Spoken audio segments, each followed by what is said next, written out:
ભારતની બહાર રહેતા એનઆરઆઈ મિત્રો માટે આરબીઆઈએ ખૂબ જ સરસ નવી પોલિસી જાહેર કરી છે, જેમાં જૂનથી લઈને કે સપ્ટેમ્બર 2026 સુધીમાં જો તમે એફસીએનઆર એકાઉન્ટ ઓપન કરાવશો તો તમને અપ ટુ 6 to 6.5% સુધીનું એમાં વ્યાજ મળશે. પણ આ એફસીએનઆરની સ્કીમ એ દૂરથી ડુંગર રણિયામણા જેવી છે. આ એફસીએનઆર એકાઉન્ટ ઓપન ના કરાવવું જોઈએ તેના માટે હું તમને 4 રીઝન આપીશ.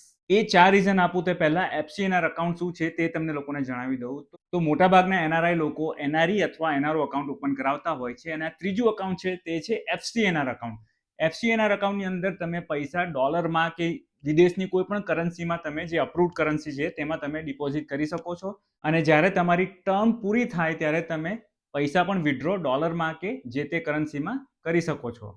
હવે આ નવી સ્કીમ છે તેમાં અત્યાર સુધીમાં 3-3.5% જેવું વ્યાજ ત્યાં એફસીએનઆર એકાઉન્ટમાં મળતું હતું, પણ હવે નવી સ્કીમ હેઠળ તમને સપ્ટેમ્બર સુધીમાં 6 to 6.5% જેટલું વ્યાજ આમાં મળી શકે છે.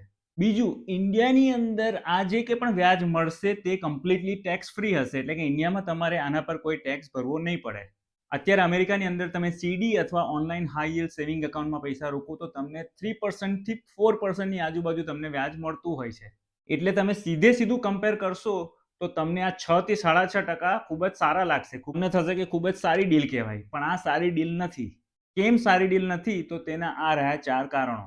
તો સૌથી પહેલું કારણ એ છે કે આ એફસીએનઆર એકાઉન્ટમાં 6 to 6.5% જેટલું વ્યાજ લેવા માટે તમારે minimum up to 3 to 5 years સુધી આ પૈસા રોકી રાખવા પડશે. એટલે કે તમે 1 વર્ષ માટે ડિપોઝિટ કરશો તો તમને 6 to 6.5% વ્યાજ નહીં મળે. તમારા પૈસા 3 થી 5 વર્ષ સુધી, ડિપેન્ડિંગ ઓન કે તમે કઈ ટર્મ માટે તમારું અકાઉન્ટ ઓપન કરાવો છો, તો એટલે 3 વર્ષ માટે તો મિનિમમ તમારા પૈસા તમારી પાસેથી ગયા તેટલું સમજી લેવું.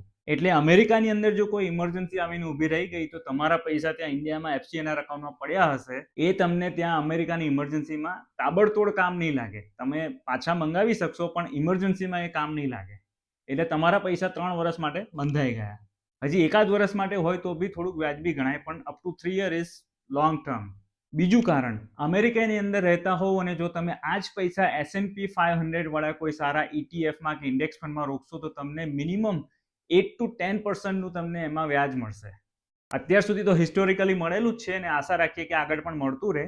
એટલે એની કમ્પેરિઝનમાં પણ આ 6 થી 6.5% વ્યાજ હજી ઓછું કહેવાય. ત્રીજું રીઝન, એફસીએનઆર એકાઉન્ટની અંદર જે કંઈ પણ વ્યાજ આવશે તેનું તમારે અમેરિકામાં ઇન્કમ ટેક્સ ભરવો પડશે. ભલે ઇન્ડિયામાં નથી ભરવો પડવાનો, પણ અમેરિકામાં એ જે વ્યાજ છે તે તમારી આવક ગણાશે, અને તે તમારે રેગ્યુલર જે ટેક્સ રિટર્ન ફાઇલ કરો છો તેમાં તમારે આવક બતાવવી પડશે. અને જ્યારે તમે ટેક્સ રિટર્ન ફાઇલ કરશો, તમારી આવક બતાવશો, તો જે 6-6.5% વ્યાજ હતું તે ઘટી જશે, કારણ કે તમે ટેક્સ ભરવાના છો તે આવક પર. અને કેટલો ટેક્સ ભરવો પડશે એ ડિપેન્ડ કરશે તમારી અત્યારે ટેક્સની બ્રેકેટ કઈ છે તેના પર.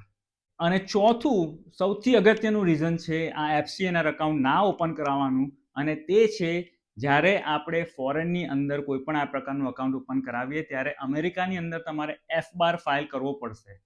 ફિનસેનના કાયદા પ્રમાણે F-12 જો તમારો કોઈ પણ એકાઉન્ટ ફોરેનમાં $10,000 કરતાં વધારે હોય તો તમારે F-12 ફાઇલ કરવો કમ્પલસરી છે. હવે અમેરિકાની અંદર એવા ઘણા બધા એનઆરઆઈ છે કે જેમનું કોઈ એનઆરઓ કે એનઆરઈ એકાઉન્ટ છે નહીં, એટલે જો તમે એફસીએનઆર એકાઉન્ટ ઓપન કરાવશો એટલે તમારી એક મગજમારીમાં વધારો થઈ જશે. તમારે F-12 ફાઇલ કરવું પડશે. એફસીએનઆર એટ્રેક્ટિવ ક્યારે લાગત કે જ્યારે તેમાં અપ ટુ 10%ની આજુબાજુ પણ વ્યાજ આપતા હોત ને, તો હજી થોડું ઘણું પણ આપણને એટ્રેક્ટિવ લાગી શકત. Personally if you ask me, 6 to 6.5% is not worth it. તમારા લોકોનું શું મંતવ્ય છે આ બાબતે જરૂરથી કોમેન્ટ સેક્શનમાં જણાવજો. અને આ જ પ્રકારની અગત્યની ઇન્ફોર્મેશન માટે ફોલો જાગ્યા ત્યારથી ભાગ્યા.